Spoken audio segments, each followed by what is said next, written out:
আমরা পার্ট 1 এ দেখেছিলাম যে এই ভাবতে ভাবতে ঠুং ঠুং সেই হাবিলের ভিতরে প্রবেশ করলো এবং সে তখন নেশার ঘরে ছিল, তাই তার মনে ছিল না যে সেই আয়নাটি মানুষের ভবিষ্যতের সাথে সাথে উদ্দেশ্যও দেখে। তারপর ঠুং ঠুং সেই আয়নাটির সামনে চুপচাপ দাঁড়িয়ে মনে মনে প্রার্থনা করলো, আমার শুধু এতটুকু চাওয়া যেন আমার পরিশ্রম সফল হয়, আমার স্ত্রী আর সন্তান যেন কখনো ক্ষুধার্ত অবস্থায় না ঘুমায়। আর তখনই আয়নার ভিতরে তার নিজের চেহারা দেখা গেল না, বরং দেখা গেল সবুজ মাঠ ফসলে ভরে আছে, সোনালী ফসল হাওয়ায় দুলতেছে আর তার ঘর থেকে হাসি খুশির শব্দ আসতেছে। ঠুং ঠুঙ্গের চোখে পানি চলে এলো, সে কোনো কথা না বলে আয়নার সামনে হাত জোর করে সেখান থেকে চলে গেল। কিন্তু এই সবকিছু গ্রামের এক চোর আড়াল থেকে দেখছিল, তা দেখে তার মনে লোভ জাগলো। সে ভাবলো গ্রামবাসীরা মিথ্যা বলে, এই আয়না তো পুরাই জাদুকরি যা মানুষের ভবিষ্যৎ উজ্জ্বল করে দেয়, হয়তো তাই সবাই সত্যিটা লুকিয়ে রাখে যাতে শুধু তারাই সুবিধা পায়। আমিও যদি আয়নার কাছে যাই তবে হয়তো একদিনেই বিশাল বড়লোক হয়ে যাব।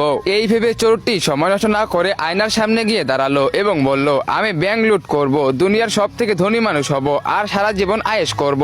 তার কথা শেষ হতে না হতেই আয়নার অন্ধকার সরে গেল এবং সেখানে দেখা গেল যে চোরটি একটি লোহার খাঁচায় বন্দী হয়ে আছে। এসব কিছু দেখে চোরটি অনেক বেশি অবাক হয়ে গেল এবং সে ভয়ে কাঁপতে লাগলো। সে রাগে চিৎকার করে উঠলো, মিথ্যা, সব মিথ্যা, এসব কিছুই মিথ্যা, এবং সে রাগের মাথায় আয়নাটিকে ভাঙতে শুরু করলো। এত চেষ্টার পরও আয়নাটিকে ভাঙতে পারলো না। আয়নাটি হঠাৎ করে নড়ে উঠলো এবং এক চক্করে চোরটিকে তার নিজের ভিতরে টেনে নিয়ে গেল। তো গাইস, এটা দেখে আমরা কি শিখলাম? ভবিষ্যৎ দেখার জন্য কোনো জাদুকরি আয়নার প্রয়োজন নেই। সত্যি কথা তো এই যে মানুষের নিয়ত এবং তার কর্মই হলো তার আসল আয়না। আর তুমি কোন জেলা থেকে দেখতেছো অবশ্যই কমেন্ট করো।